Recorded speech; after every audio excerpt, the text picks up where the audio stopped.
how to actually study the Bible. And I found out that today, people, they don't research at all. In school, where I'm in school, and we would have to research the journals. We would have to research the resource that the journals were able to get. Mm-hmm. How did this scientist get this information to be able to say it wasn't good enough for us to just accept the fact that this person just take it. It wasn't good enough for that. We have to research what it is that they researched to validate that their research was indeed correct research. Because research, let me tell you, just in case you don't know this, you guys, research has what's called a validity, a range of validity. Just because somebody says doesn't mean that it exists. Mm-hmm. Just because somebody even says that they researched it doesn't mean that the research wasn't biased. And so you have to be very careful. We're going through a tremendous political campaign, and one of the things that I was listening to on television was people talking about the polls these days, and how political polls. The what? Political polls, yeah. And so they were talking about the polls, and they were saying how the polls were wrong for Donald Trump, and the polls were wrong for the Brexit. You know, the Brits as they exited the European United Europe. All of this how the polls were wrong. So one of the things that they were saying was that the polls are what's going on with the polls. What's going on with the polls? Mm-hmm. And they were saying that it's because things are so different these days. Some people, for instance, who may be saying, you know, they voted for Donald Trump or they're going to vote for Donald Trump, but there'll be a whole nother set of people who may be ashamed to say it, so they don't do it on the polls. There are other people who don't want others to know about their position on certain issues, political issues. So the polls are not using the same set of rules that they used before. Mm-hmm. Now, that kind of, sometimes that goes in the favor of the pundits and the favor of the politicians, and sometimes it goes against them. Whichever one that favors them, that's what that politician will use. You know, right. So polls are even different. They are even changing. I want to just recommend for anybody today who find themselves being just sapped into this whole issue of just using YouTube as your research. I want to caution you to be very, very careful. You got to find out, just like what we did in my early days in school, especially when I was in seminary, mm-hmm. that if there was an author, and that author of a book, we would have to find out where that author matriculated. Where did they get their training from? Because an author may have a statement, but you don't know if that author was educated in a Lutheran environment, in a Catholic environment, were they educated in a Baptist environment? Because when you are receiving training, that training at that school is always going to be skewed to their belief system. Right. And so anything can be proven and disproven. Almost anything that you can go. You can take any position and then put enough under there to prove or disprove a position. So you got to be extremely careful that what you have bought into may not be what you really are getting back. You know, it's in terms amazing. Of change. The Bible has been used to prove some of the just way far out positions that people hold, and you think because they're using the Bible, that should be enough. That's factual.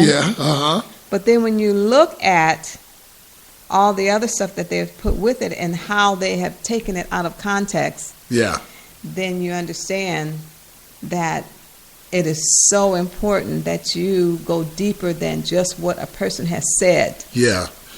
Speaking of that whole subject, the Bible has so many different interpretations. People have so many different interpretations of the same subject.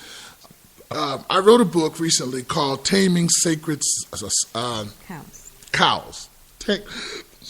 Taming Sacred Cows. You can find it on Amazon.com.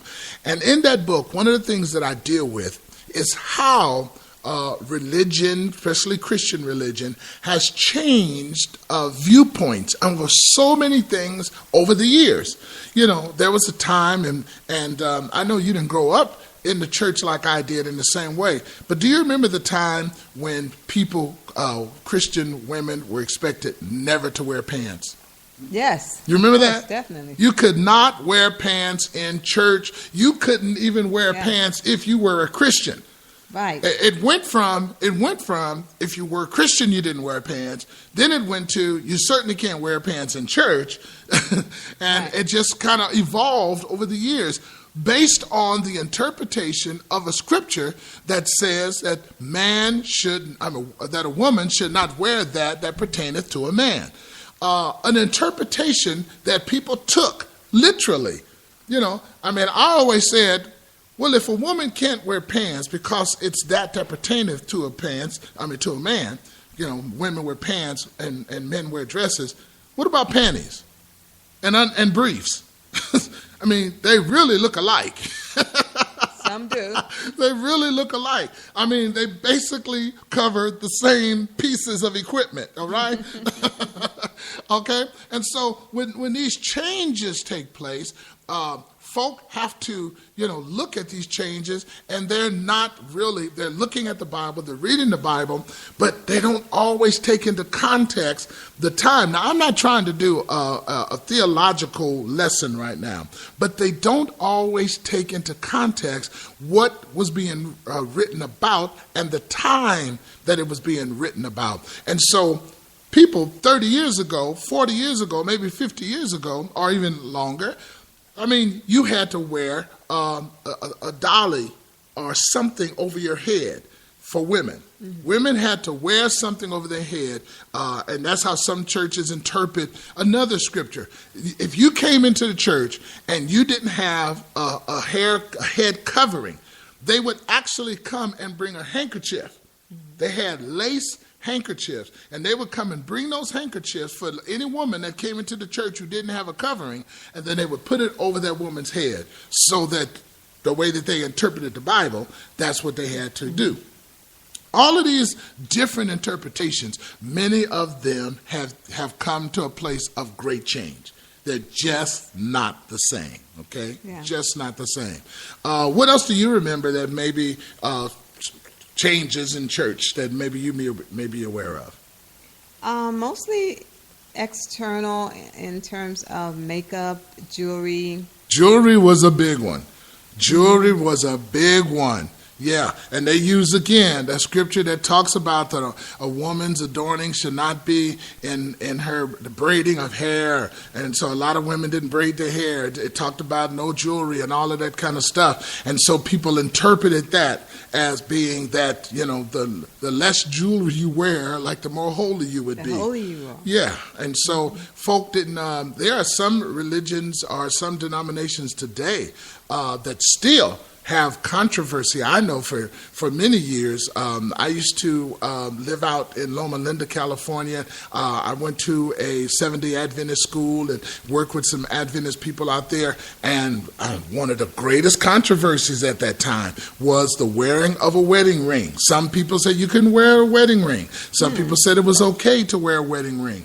I knew people who would not wear jewelry on Sunday. They wouldn't wear earrings on Sunday, but they have a big old brooch, a big brooch. All of it's like, what's the difference? What's going on? What's the difference between a brooch and earrings? Well, the way that the Bible interpreted certain things. So these changes that go on can make the difference in a person's life. It can make a miserable life. It can make a good life. All of those kinds of things can take place. Change is inevitable. Change is inevitable. And so I want to make sure that our listeners hear that. Your children don't think the way you think. Do you understand? Do you hear me, Facebook? Do you hear me, KTGDSRadio.com people? I want you to hear, your children don't see life out of your eyes. They see it out of their eyes. When rap music first came on, gangster rap, oh my goodness, it was one of the biggest controversies there were, because people could not hear what these rap artists were saying, because the rap artists saw life in the ghetto. They saw life with bullets flying around them, and they saw life with police brutality. They saw life, through the eyes of the poverty that many of them lived in, and that's what they sang or rapped about, was the life that they saw. Yeah. I'm from Compton. You're from Compton, where you lived in Compton for most of your life, and so we grew up in the Watts Riot era. Mm-hmm. We saw the Watts Riot, but the Watts Riot was a one-time phenomena.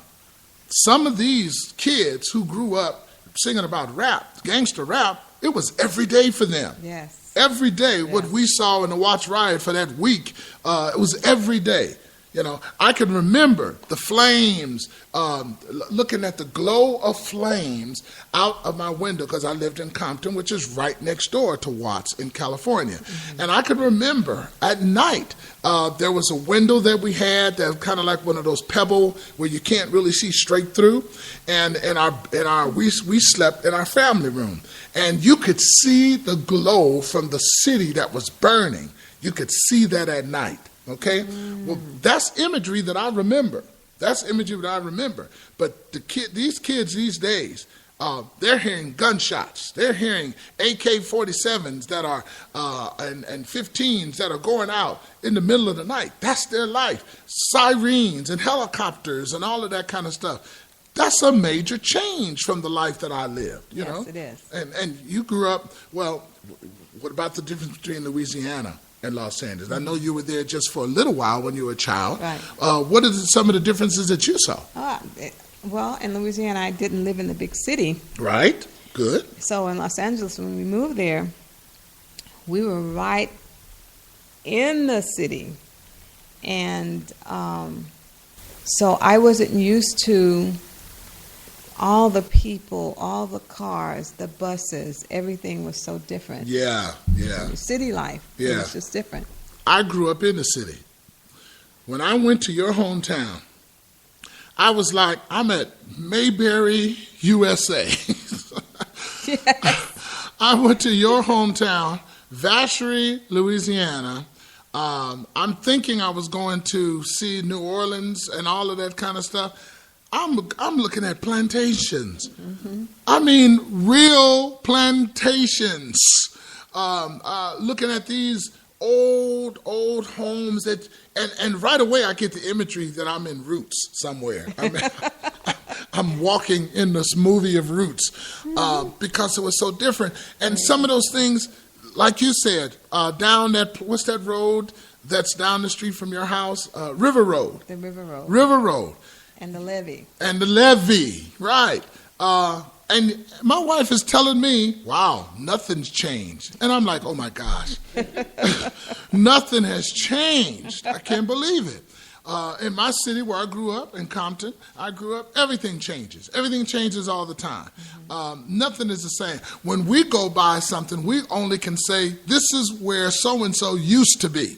Mm-hmm. Used to be. Now there's a freeway there. Mm-hmm. This is where the church that we grew up in Watts, Holmes Avenue Church of God in Watts, it's a freeway there now. Things like that these major changes. Mm-hmm. And, we're in her city in Vacherie, Louisiana. And she points over and she says, yeah, the levee right there, that's where we used to play. And it is the same thing that she used to play on when she was a kid. She's 61 years old. So she's talking about 50-something years ago, this levee is still the same. Now, granted, there might be some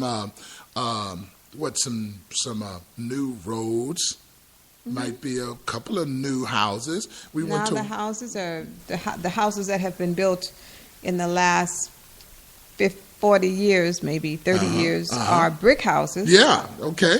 Some of those changes have taken place, right. But still, the old houses are there. They're up on blocks. Yeah, no foundation.